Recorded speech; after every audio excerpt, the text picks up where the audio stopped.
Welcome to another episode of What's Your Face Story. Are you struggling with hormonal symptoms? Are you aching? Are you not sleeping enough? Or are you not sleeping at all? Today's guest, Kathy White Yoga Studios. She is going to help us through knowing what's best, what to do next, and what kind of yoga is best for stiff joints or maybe bloating or maybe irritation.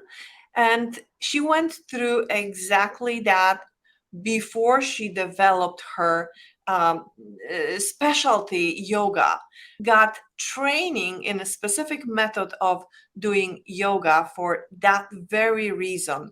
So anyone after 40 should definitely come on and listen to us. Journey of yoga started way back when. I've been a yoga teacher for a long time. But in my 40s, what started to happen was all these perimenopausal symptoms, insomnia, hot flushes, bloating. And for me, the big thing that the hormones started to create in my system was joint pain.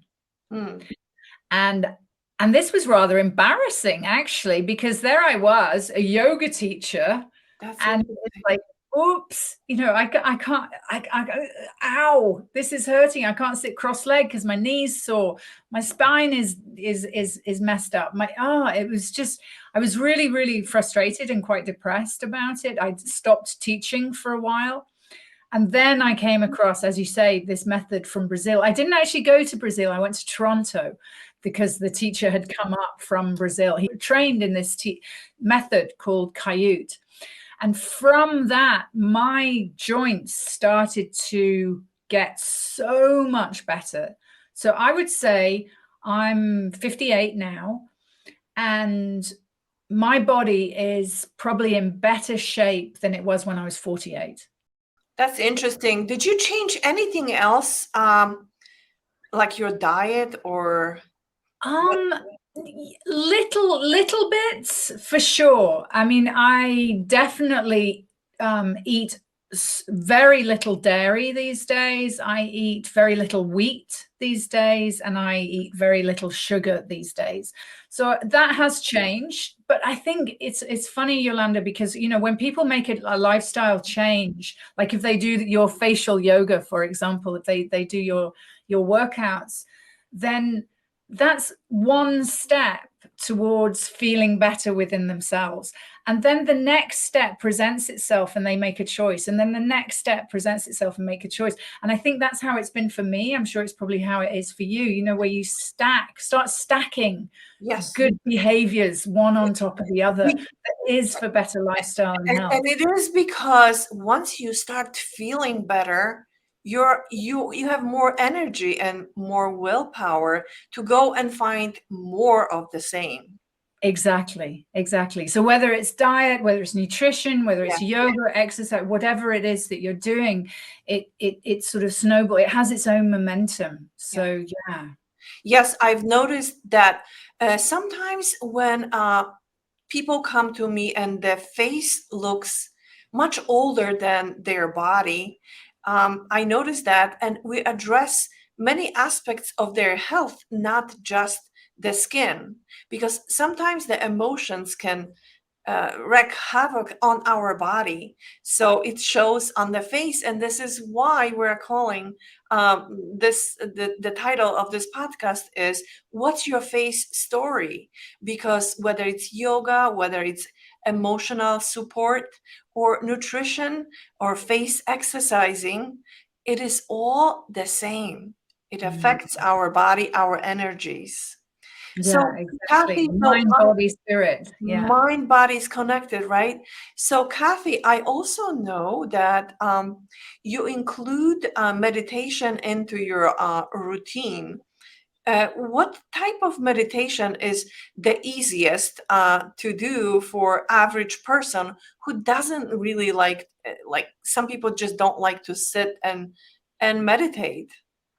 Yeah, I mean, the way I bring it to people is like most of my students probably don't even realize they're meditating because I basically place them into my class, or they come into my class. I don't put them in my class. They come into my class and I place them into a state of meditation by simply asking them to focus on their breath and to slow everything down. And to then, when they move, they're making a movement and being very mindful of how they're making their movement. So it's not so much about the movement. We're not interested really in the particular shape of a pose, because there's so many different angles and degrees, and depending on your body history, injuries, illness, whatever, you may be able to go into a pose to a certain degree, and you may be able to go into a pose to a different, lesser degree. Doesn't matter. What matters is that you stay connected to the breath and that you stay really mindful of how you move. So that's in the yoga class. But then when you come out of the yoga class, the same as if you did sit on a cushion for half an hour doing a breathing meditation, when you stand up, that's when the practice really begins, because you want to go and make a cup of tea and you want to make it mindfully. You want to walk to the post office to post a letter, and you want to be mindful with every step. You want to notice your surroundings, connect with the breath, connect with the sky, the earth, the ground beneath your feet. Feel every step that you take. And that is so liberating, because you're not distracted living in the past or the future, or busy thinking about this, that, and the other that you have to do for work, for your family, for, life is so chaotic and busy, and especially today's modern world with so much information flying around, that to do a meditation that actually, when you drive in your car, if you stop at a stop sign, you see that sign, it says stop. Take a breath. Yeah. And then Yeah. drive. Yeah, I'm hopeful that this COVID reset kind of put a different angle on our lives. We are more appreciative of what's surrounding us and appreciating the families or friends that we are with. We don't ignore them by picking up the phone and or looking at the text messaging while at the dinner table. So I'm very hopeful, and I think what we are doing with the podcast on online classes, many of the wellness professionals have Zoom classes, and those are very, very helpful, and those are very beneficial for people who are still not comfortable moving around so much, or those who got used to doing things at home. So DIY methods came a long way, and we're back to doing things for ourselves. Some yoga classes are not beneficial for us because we treat them like a fitness kind of class rather than the whole meditative movements class. Is that right? How would you compare your classes to the other?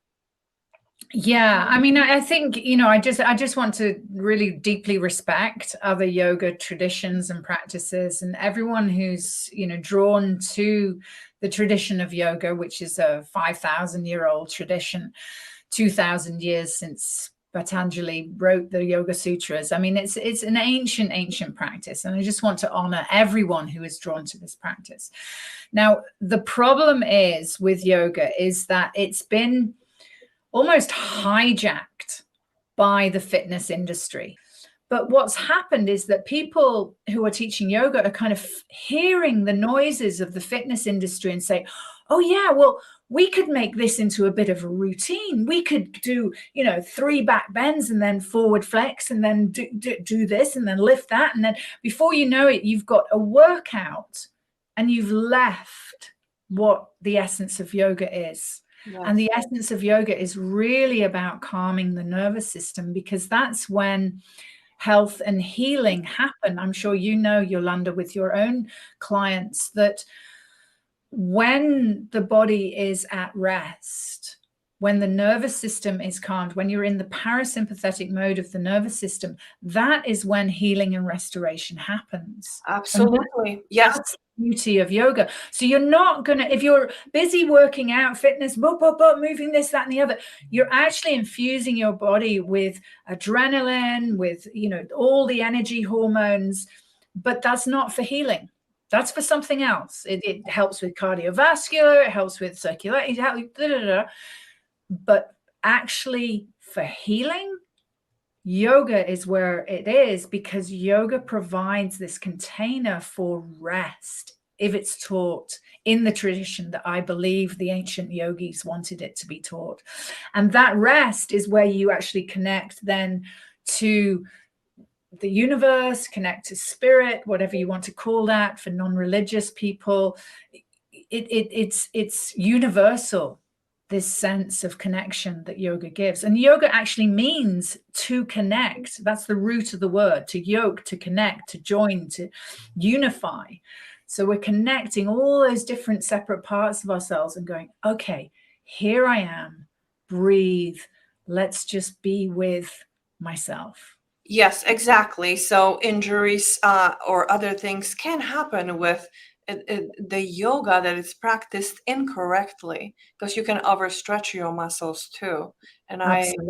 I have seen my own clients who came in to me and they were complaining about joint aches after yoga classes. So yes.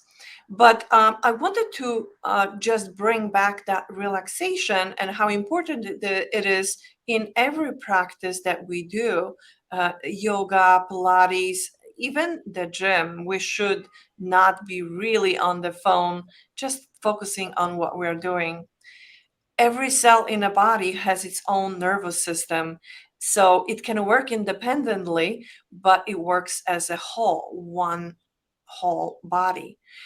When I have someone who is so stressed and tight and thinking of million things that they need to do after the facial, their mask does not absorb. Just want you to know, whatever you do and invest in yourself to get healthier, you need to completely let go for that time.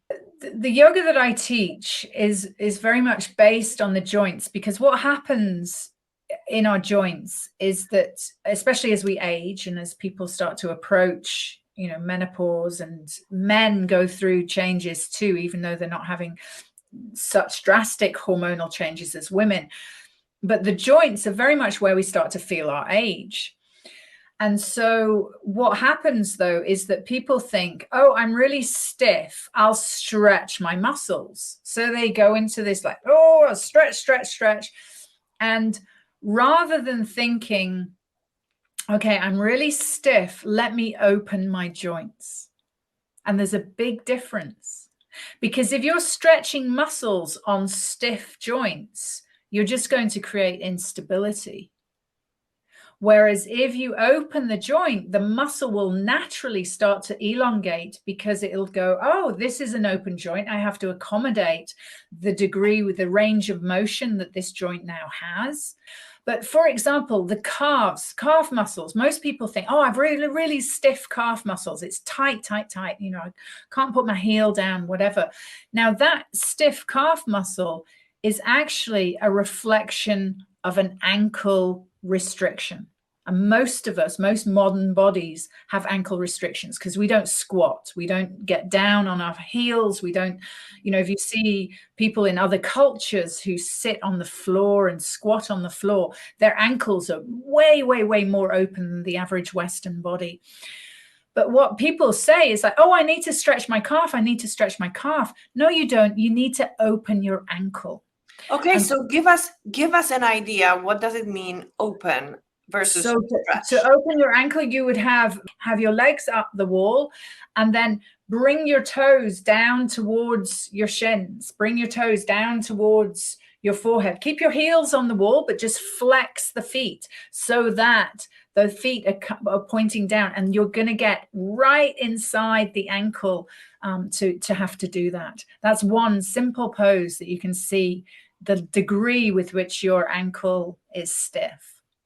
Perfect. So it's mindfulness and it's being aware. Yeah. Very good.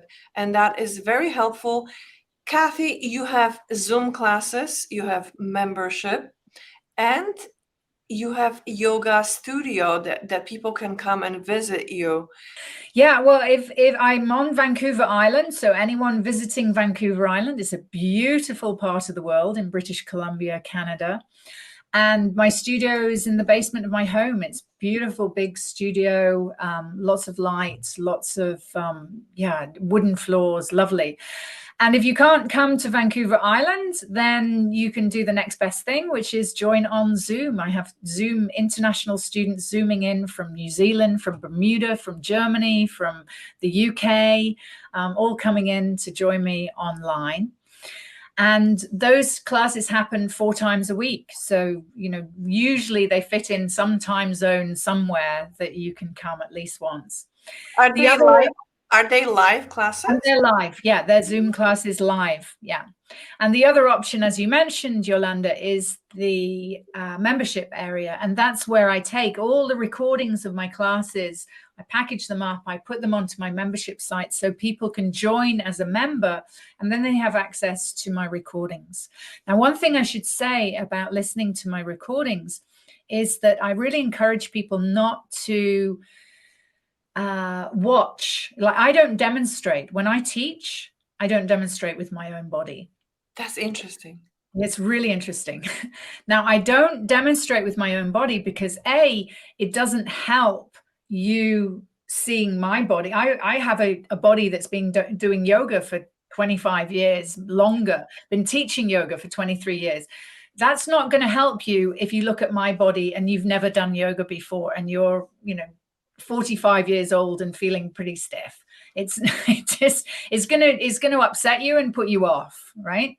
Because there'll be that comparing mind, which is very hard to get out of. So I don't show you what my body can do. I just give you instructions for what you can try to move your body, the shape that you might want to try and move your body towards.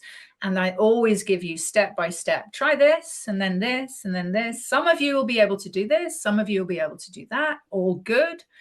And I'm giving those verbal instructions. So when people join membership, they get those audio classes. There are some videos because it does help sometimes to go, I'm not sure what this actually would look like. But once you've got the visual and you've got the idea of a pose, and they're not complicated poses, they're really, really, really simple, then you can go back and you can close your eyes and you can have a whole hour listening with your eyes closed and moving your body. And it's beautiful. It's moving meditation. That's very interesting. I've never heard of audio practice, but that's very good. Yes. If people just want to download my joint renewal guide, which is a guide to this kind of yoga and how it can help you become more supple, increase your range of motion and movement, and get rid of those aches and pains in the body, then just go to my website, kathywhiteyoga.com, and there's a free download. You can get the joint renewal guide free. Just put in your email so I know where to send it, and you can get that. Perfect. And we can also find you on the Facebook. So yes, all the usual socials, Kathy White Yoga. You can find me. Yeah. Yes, I would love to join. I know you started lives on your Facebook. I would love to join you sometime for my facial workouts. Yeah, I would love to have you, Yolanda. You're very welcome to come onto my Facebook Live. That would be brilliant. Yes. Share what you do with the face. Yeah, so we will definitely have something to talk about, and I really enjoyed this conversation. A very unique practice of yoga, and I wish everybody just try to look into doing something so that you're not constantly stressed out or living in the future or the past. We have to live in the now, and this is the only way to change the world. So if we want to change the world, we need to change ourselves. Perfect. So thank you so much, Yolanda. And just one final pose that I would give everyone to take home with and do. And I know you agree with this one completely because we talked about it earlier. And that's the smile pose. oh yes. So everyone just put a smile on your face right now, even if you don't feel like smiling. If you've had a grumpy day at work, or if you're fed up with your kids, or your dog has done something, then just smile anyway. And it's amazing how that can rejuvenate, how it can calm you down, how it helps all the muscles.